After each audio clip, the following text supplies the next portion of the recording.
1972 সালে সংবিধানে প্রথম 10 বছরের জন্য জাতীয় সংসদে নারীদের 15টি আসন সংরক্ষিত করা হয়। এরপর সর্বশেষ 2011 সালের 30 জুন বাংলাদেশের সংবিধানে পঞ্চদশ সংশোধনীতে সংরক্ষিত আসন 50টিতে উন্নতি করা হয়। এবার সংসদে 100 নারী আসন করার পক্ষে অধিকাংশ রাজনৈতিক দল, কিন্তু দ্বিধাবিভক্ত হচ্ছে দলগুলো সংরক্ষিত নাকি সরাসরি ভোটে নারী প্রার্থীরা নির্বাচিত হবে। সোমবার রাজধানীর ফরেন সার্ভিস একাডেমিতে জাতীয় ঐকমত্য কমিশনের সাথে রাজনৈতিক দলগুলোর দ্বিতীয় দফায় 13তম দিনে আলোচনার বিষয় ছিল সংসদে নারী আসন বৃদ্ধি এবং দ্বিপাক্ষিক এবং দ্বিকক্ষ বিশিষ্ট সংসদ গঠন নিয়ে।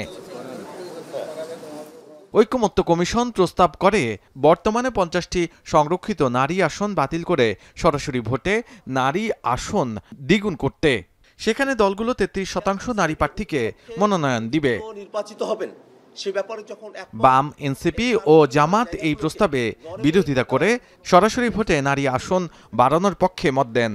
নারী আসনের ক্ষেত্রে আমরা সরাসরি 100 আসনেই নির্বাচন চেয়েছি, কিন্তু যেহেতু পদ্ধতিগত জায়গায় ঘূর্ণায়মান হবে নাকি 3টি আসন মিলে একটি আসন হবে, এই সিদ্ধান্তে এখনো পর্যন্ত কনক্রিটলি পৌঁছানো সম্ভবপর হয় নাই। আমরা নারী আসনকে 100তে উন্নীত করার ক্ষেত্রে আমাদের ঐকমত্য আছে। আমরা নারীরা 100 আসনে পাক আছে। পদ্ধতিগতভাবে আমরা বলেছি যে এটা পিআর সিস্টেমে ইলেকশনটা হইতে হবে। আর বিএনপি বিদ্যমান সংরক্ষিত নারী আসন বাড়িয়ে সরাসরি 100 করার প্রস্তাব দেয়।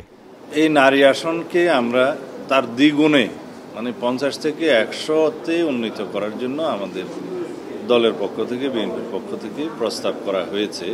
তবে সেই নির্বাচন প্রক্রিয়া বিদ্যমান যে ব্যবস্থা আছে সেই একই ব্যবস্থায় আমরা মনে করেছি এখনো বহাল থাকা উচিত। দ্বিকক্ষ বিশিষ্ট সংসদ গঠন নিয়েও দ্বিধাবিভক্ত দলগুলো। বিএনপি নিম্নকক্ষের আসন অনুপাতে উচ্চকক্ষ গঠনের পক্ষে মত দিলেও এর বিরোধিতা করে অধিকাংশ দল। বা ধর্মীয় কালচারের কারণে সরাসরি নারীদের অংশগ্রহণ অনেকটা দুষ্কর। কমিশনের সহসভাপতি বলেন, প্রস্তাবিত দুটি বিষয় দলগুলো ঐক্যমতে না আসায় দলীয় ফোরামে আলোচনা করার পরামর্শ দেন। সাথে সাথে আরও আলোচনার মাধ্যমে ঐক্যমতে পৌঁছানোর কথা জানান তিনি। যেখানে এসে আমরা একমত হতে পারছি না সেটা হচ্ছে যেটি কি পদ্ধতিতে উচ্চকক্ষ তৈরি হবে। দলগত অবস্থান থেকে তারা বারবারই যেটা বলেছেন সেটা হচ্ছে একটা উচ্চকক্ষের প্রয়োজনীয়তাটা হচ্ছে চেকস অ্যান্ড ব্যালেন্সের জন্য। চলতি মাসের মধ্যেই কমিশন জাতীয় সনদ করতে চায়, তাই দলীয় মতামতে অটল না থেকে ছাড় দেবার আহ্বান জানান কমিশনের সহসভাপতি। শাহাদাত অফরো, এখন, ঢাকা।